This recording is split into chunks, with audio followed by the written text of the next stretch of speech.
Et nous voilà de retour à notre magazine de télévision. J'espère que ça va très bien chez vous. Nous parlons à cette interview, on parle art et culture du monde. Cette semaine, nous sommes allés faire un tour sur place en plein centre-ville et ça se passait sur la rue Ontario.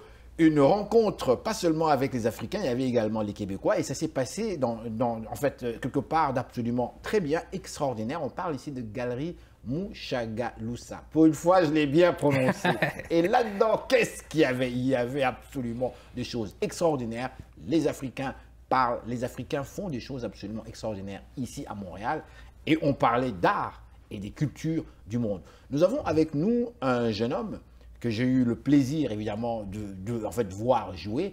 Il est artiste, il vous crée une musique absolument extraordinaire avec sa trompette, mais également une musique qui sort un peu de l'ordinaire.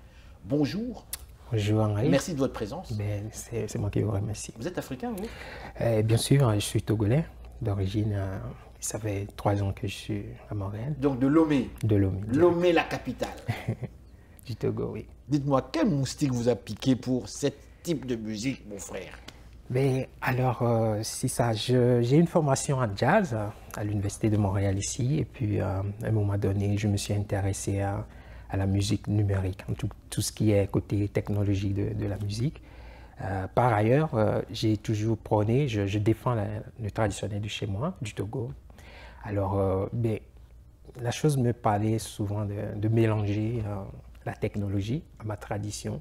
Et puis d'en faire quelque chose que je ressens, en tout cas, qui me ressemble. Alors, ça a été une première expérience pour moi, en fait. Bon, justement, on va passer tout à l'heure un extrait, le premier extrait, parce que, comme vous le savez, j'étais dans la salle au fond et je vous regardais et je me suis dit, mais qu'est-ce que ce monsieur est en train de créer? Il y a un lien quelque part, c'est vraiment très beau. Je vous vois avec votre ordinateur et il y a des sons qui sortent et vous l'accompagnez avec votre trompette. Qu'est-ce que vous exprimez là-dedans? Alors, c'est ça. Il y a eu un travail déjà. C'est une composition, des arrangements par rapport à comment je voyais la soirée. Et, donc, j'ai créé comme une base sur laquelle j'ai rajouté en live. Momentanément, je rajoutais des affaires pour en faire un morceau complet. Alors, par rapport à l'environnement. Et ce morceau-là, vous l'avez intitulé comment? Est-ce qu'il y a un titre? Avoudé. Avoudé. Avoudé. Avoudé. Ça veut dire? Ça veut dire, pour bien l'exprimer, c'est des morceaux que j'ai écrits spécifiquement pour la soirée. D'accord. Je vois que c'est un combat, ce projet-là pour Maxime. Et donc, c'est tout juste pour l'encourager que, chez moi, quand on va à la guerre, on dit c'est un combat. Tout simplement, ça veut dire c'est un combat. Mot-là. Oui, oui. Qui est avoudé. Avoudé. Oui, oui. Bon, si vous voulez bien, on va passer à un premier extrait.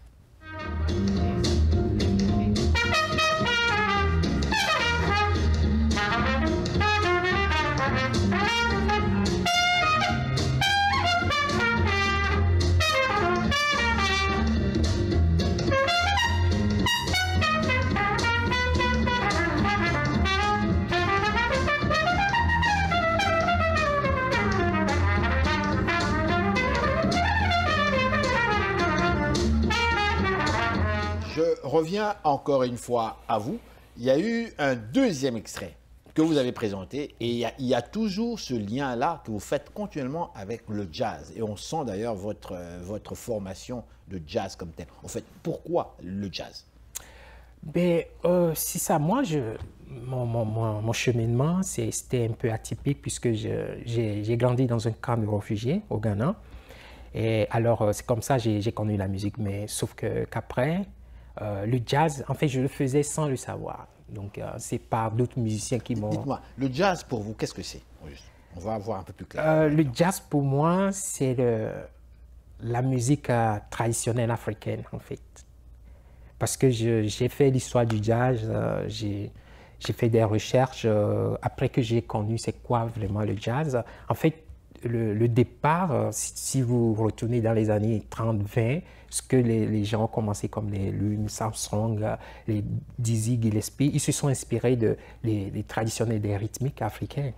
En fait, c'est tout ça qui se retrouvait, mais sauf qu'en Afrique actuellement, il y a encore cette source qui est là.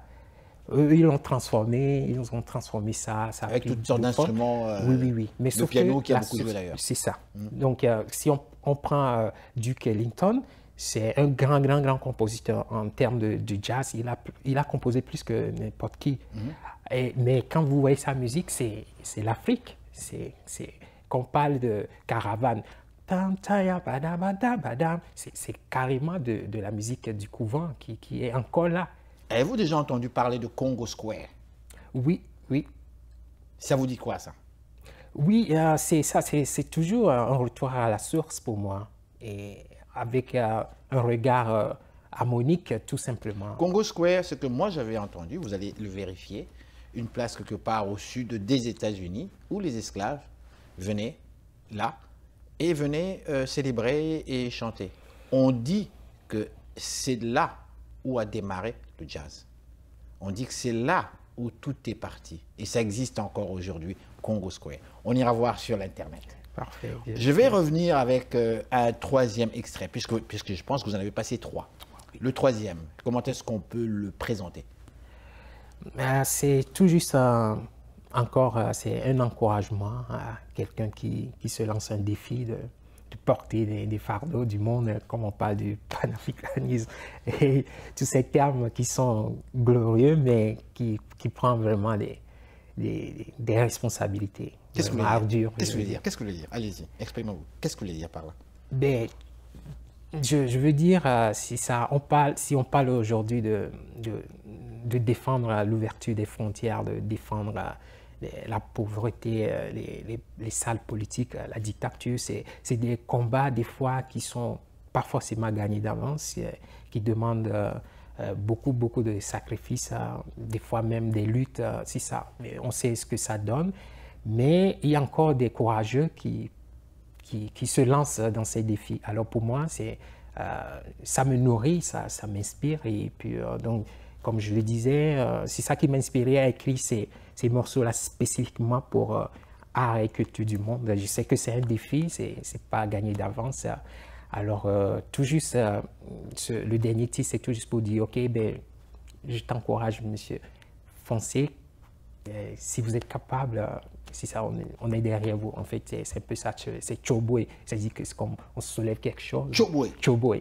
Soulève quelque chose ensemble, quelque chose comme ça. Alors, si vous voulez bien, on va vous regarder avec Chobwe. Chobwe.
Je reviens à vous. On s'était promis de se retrouver ici. On n'a pas eu l'occasion de faire cette interview sur place parce que vous étiez très pris. Art et culture du monde, pour vous, aujourd'hui, qu'est-ce que ça représente, très franchement? Ben, pour moi, d'une part, j'ai toujours pensé un jour défendre, en tout cas, défendre les intérêts de l'Afrique, ou en tout cas les échanges internationaux. Pour moi, ça fait partie de mes bagages, ou mes envies, ou mes combats aussi, comme compositeur, artiste. J'ai commencé à Lomé, déjà à vouloir défendre la culture, le traditionnel. J'ai regroupé des jeunes et puis on a commencé à faire quelque chose. Après, c'est ça, j'ai gagné une bourse de l'UNESCO aussi qui m'avait fait déjà venir ici pour une première fois. Donc, pour moi, c'est un combat noble. On s'attend que d'un autre côté, ça prend des gens qui partagent cette vision aussi de la vie actuellement, pas simplement. Et puis des gens qui ont cette énergie de supporter, de porter un projet comme culture et art du monde qui demande beaucoup.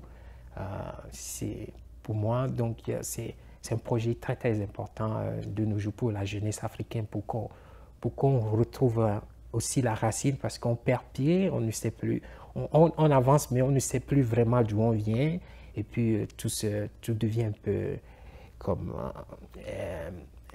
un peu dans les nuages. Et puis pour moi, c'est des jeunes comme ça qui initient des projets comme culture et art du monde. Ça vient me chercher. Puis pour moi, c'est très très important au XXIe siècle que les jeunes Africains se retournent à la culture. Et puis, le public vous a vu sur place. Oui, sûr. On a aimé ce que vous faites. Personnellement, j'étais très impressionné. Merci. Je vous découvrais. Comme on découvre d'ailleurs des nombreux... En fait, ma toute dernière question, c'est la question classique, c'est la question signature de notre émission qu'on ne vous a pas posée. Qui êtes-vous, au juste? Alors, c'est ça, je me nomme Kokou Damaou. Mon nom d'artiste est Elias Kokou, puisqu'on me connaît plus sous le nom d'Elias. Et puis, alors, donc, je mêle les deux, Elias Kokou. Et je suis auteur-compositeur, trompettiste, diplômé à l'Université de Montréal et en musique. Et puis un certificat en numérique aussi, en musique numérique. Et puis je fais ma maîtrise actuellement. Et puis, toujours dans le domaine musical? Oui. Et est-ce que vous avez déjà choisi un sujet de mémoire, de thèse? Oui, ce sera la culture. Art et culture du monde. Non, oui, en quelque part, mais sauf que j'intégrerai la technologie. Est-ce qu'il y a un questionnement? Je ne le pousserai pas trop. Ok, d'accord. Mon frère, merci. Merci infiniment d'avoir participé à cette émission. émission.